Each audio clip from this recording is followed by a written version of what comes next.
And now, my message for you this morning, which I have titled Building Neighborly Communities from the Inside Out.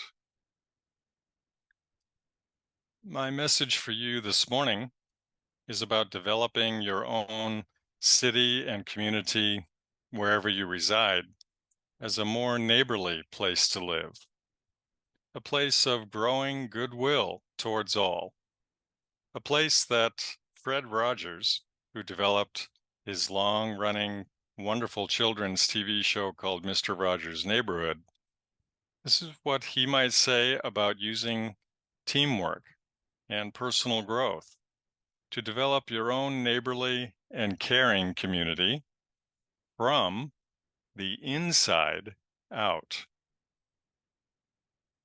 Now, you might be asking yourself at this point, why is it that our guest minister this morning is choosing to focus on this theme of building neighborly communities from the inside out?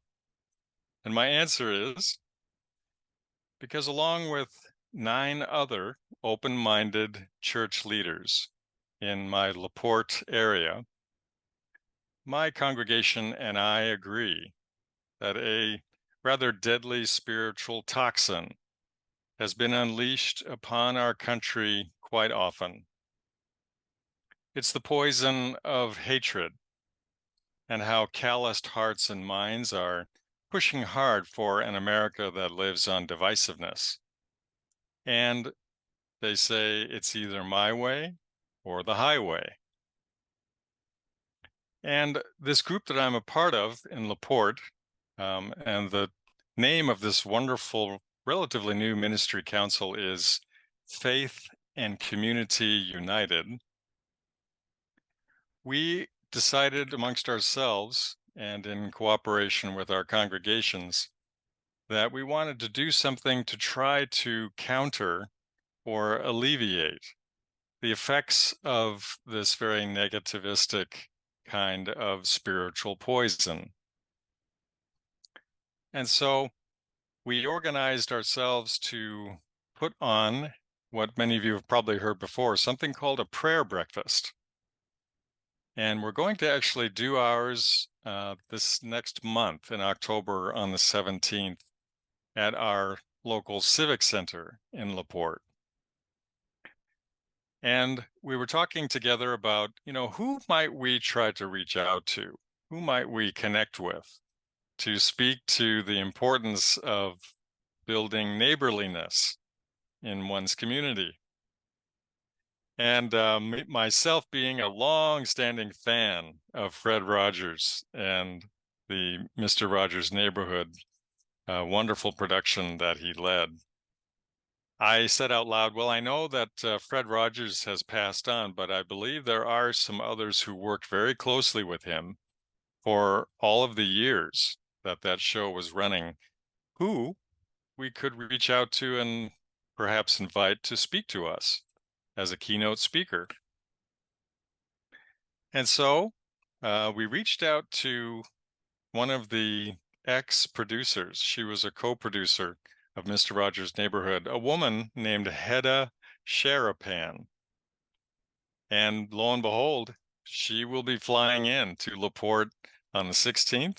And early at 7:30 a.m., after everyone gets their breakfast, Hedda is going to share with us about the insights that Fred Rogers may give us today, if he were with us, that are based within the Mr. Rogers Neighborhood wisdom and spirituality.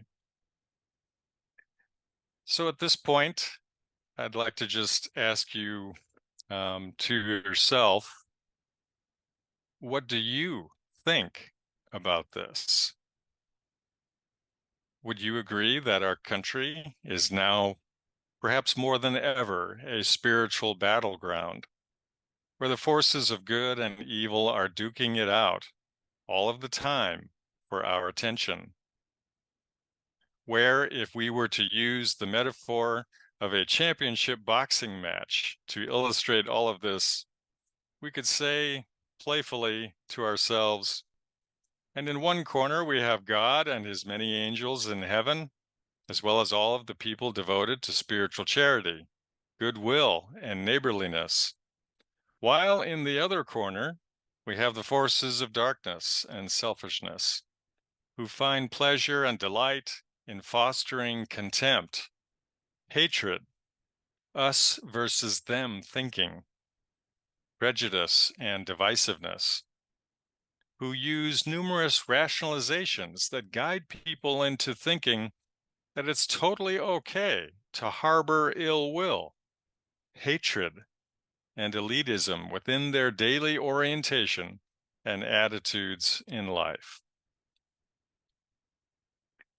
In our powerful lesson from Matthew 25 before us today, the Lord invites us to reflect on what it truly means to love our neighbor. Swedenborgian theology illuminates this teaching by reminding us that genuine love of God is inseparable from loving charity or compassion towards others. Those two energies, which are flowing into us and our world from God, according to our theology, they cannot be separated. And if they are being separated, then the so-called faith that a person is enjoying is a very thin or empty faith. We see this in the Lord's declaration that what we do for the least of these is what we do for Him. In other words, acting on our free choice to love our neighbor, especially the vulnerable people who are depending on our kindness to help them get through, to make it into the next day. This is the deepest form of worship and service to God. That to me is one of the most amazing and powerful doctrinal points that exists within our faith. To nurture a neighborly community, we must allow charity and compassion to flow from our hearts, guided by faithfulness to the Lord. So we're talking about literally feeding the hungry, welcoming the stranger, clothing the naked. These are not just physical acts of kindness. They are also spiritual acts that reflect a deeper commitment to live in alignment, in deep harmony with the Lord our God and divine love. For Swedenborg, these acts signify the essential ways that we actually can grow closer to heaven, because they embody the love and wisdom of the Lord working through us. The sheep in this parable symbolize those who have allowed their faith to blossom into a life of care and service. They serve not out of obligation, not out of duty, but from an inner transformation and a God-given affection and desire where charity and faith have become one. In contrast, the goats represent those who may have a semblance of faith, but as they have not chosen to live out their own unique practice of love for their neighbor, and in so doing, they enable us to perceive this parable's demonstration of the spiritual emptiness of faith that does not want to serve. Ultimately, you see, it is in our acts of compassion, great and small, that enable us to participate in the divine work of transforming our world by transforming us from the inside out. Building not just earthly connections, but eternal bonds of love that are literally guiding us towards heaven right now. Now, allow me to read again those wonderful quotes from our New Church teachings. And I'm just going to read the quotes themselves without the references, and I'll read them back to back with each other. And I invite you to allow the meaning and the substance of these words to really sink very deep inside of you. Let them touch your inner life. Charity is an inner affection that makes us want to do good to others. And it is also good deeds that we do for others.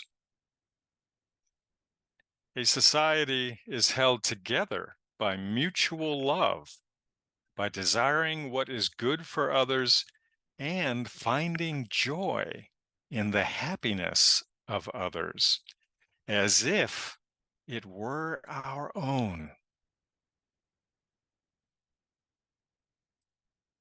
Genuine love for our neighbor is not only to wish well, but also to act in ways that are useful to the neighbor, according to what is right and just.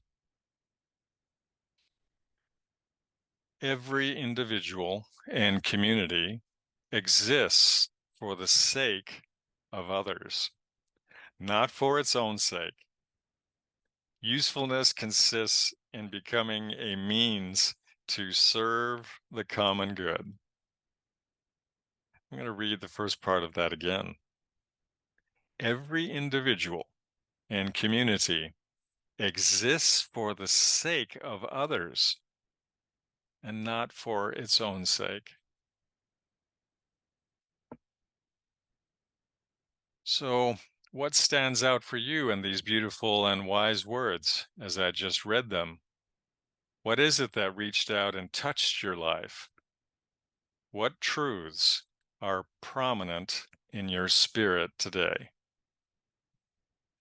For me, these illustrate that Fred Rogers hit the spiritual bullseye, saying that building neighborly communities seriously and joyfully begins from the inside out. Because only from deep down inside of us can we compel our hearts to want to care very deeply for our neighbors. And that affection for helping them is the channel of God's love flowing through your life. That's why Swedenborg wrote that love and faith, or goodwill and wisdom, literally cannot be separated. Now, of course, the rule of civil laws is extremely important. And I am one who, on a very regular basis, I give thanks to God for our police, for anybody that is willing to step in and perhaps sacrifice themselves for the sake of someone else. But so is our bonds of mutual love something that is very crucial, the glue that holds humanity together in bonds of grace. And so we're talking about the desire to want to be useful to both the spiritual and the physical well-being of others. Our teachings give us also this interesting spiritual litmus test. When you are helping others or serving them, are you able to feel their happiness as if it were your own? At the age of 57, for me, that is a really powerful idea. These really are heartfelt and spiritual issues, ones that can only unfold within us when we choose to be vulnerable and open-hearted towards the Lord. And lastly, What would you say were central themes within Fred Rogers' television show that speak to building neighborly communities from the inside out?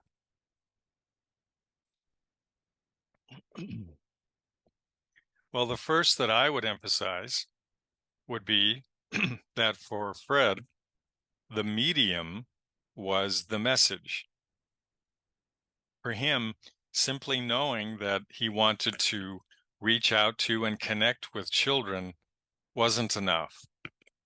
He knew that children have a language of love that involves being very focused on them, being open-hearted with them, being willing to speak a simple language of caring and togetherness.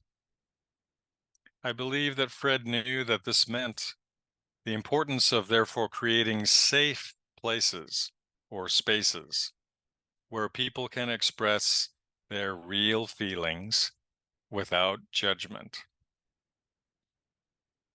Second, life is more meaningful and good when we as a neighborly community are loving and caring for everyone, and that everyone is inherently seen as special and deserving of respect. Third, he believed that every person is capable of making the world a better place through compassion, understanding, and small acts of kindness. Fourth, his message emphasized self-acceptance, not just being accepting of other people.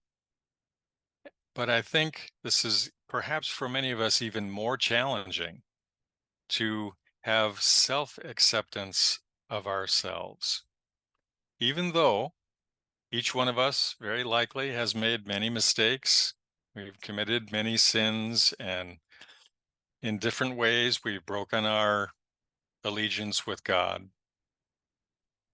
But the love that God is an unconditional kind of love. It's the kind of love that is always willing to look past without denying the mistakes and the sins that we have committed, but being real with ourselves about all that we are, about all of our choices, all of our good ones and our bad ones.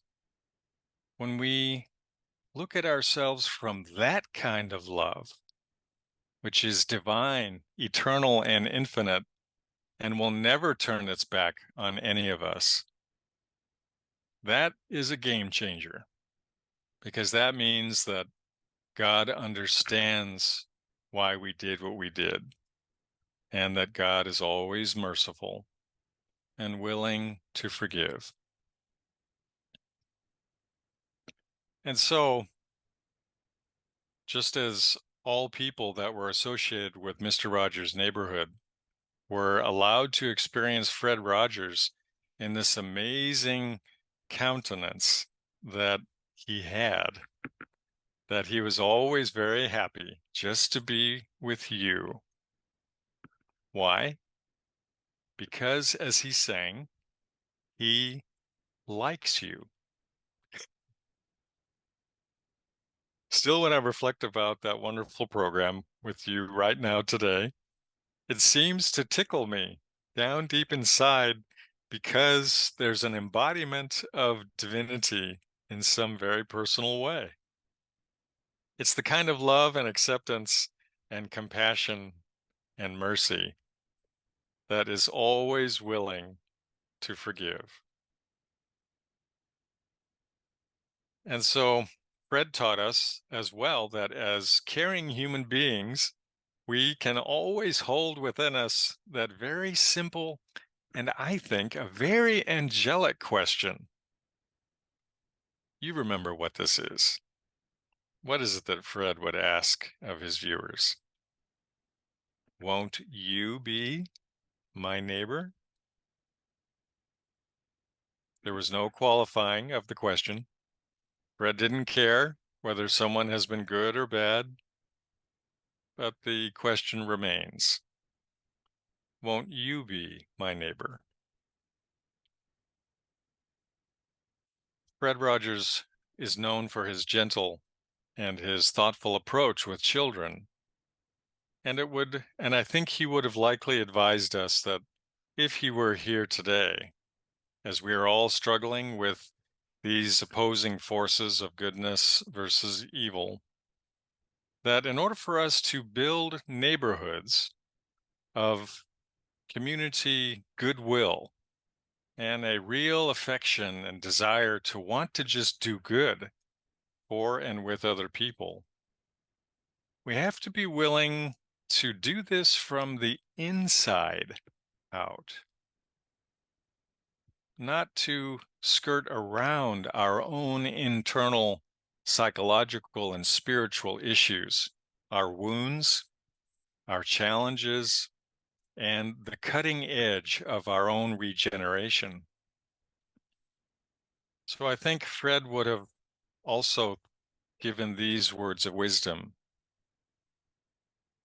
Start your day with self-compassion.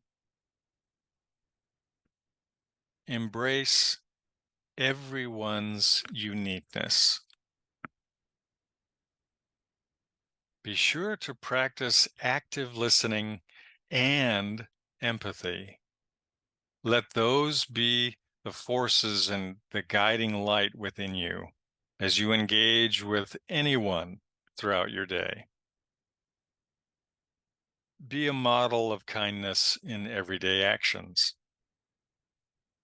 Create safe spaces for expression. Focus on service and helping others. One of my church's online participants in our ministry that joins us every Sunday morning when we have services in our sanctuary, they shared this personal reflection with us anonymously, which I think beautifully connects with this theme this morning of the calling to build neighborly communities from the inside out. They wrote, quote, "When I was growing up, 75% of Americans attended church regularly. Today, only 15% do. That worries me. And about a year ago, I literally began praying to save our nation. The Bible is full of records of nations falling away and then came their following demise. In my reading of scripture," they wrote, "we are not told to demonstrate or to picket, but to be meek and humble and help all people in their worldly needs. Because I am fighting my own self-love, meekness and humility are difficult for me.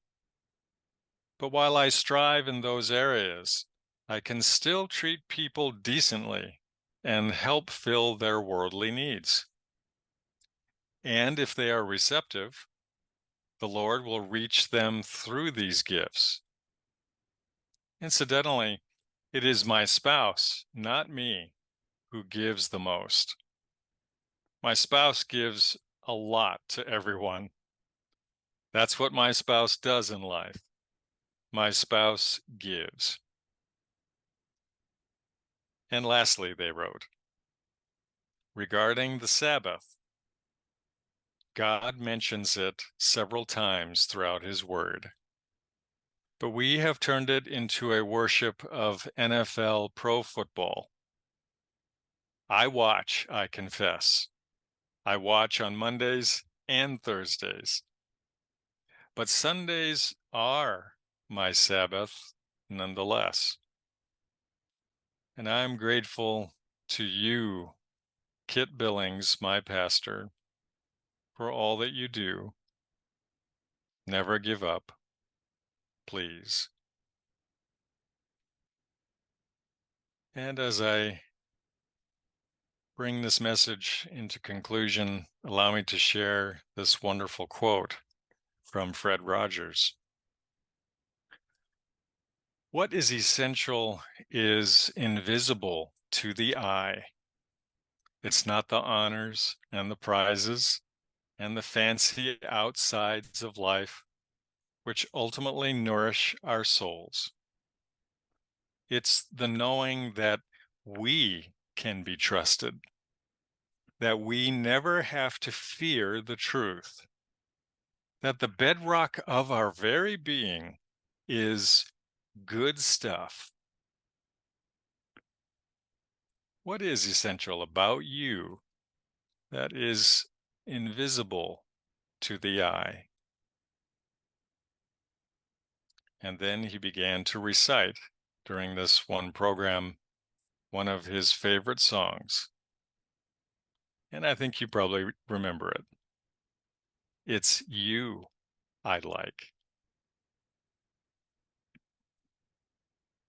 Fred Rogers believed that adults literally set the tone for the younger generation. And so, by living lives of kindness, justice, empathy, and compassion, we, every one of us, can inspire others, especially children, to do the same. Amen.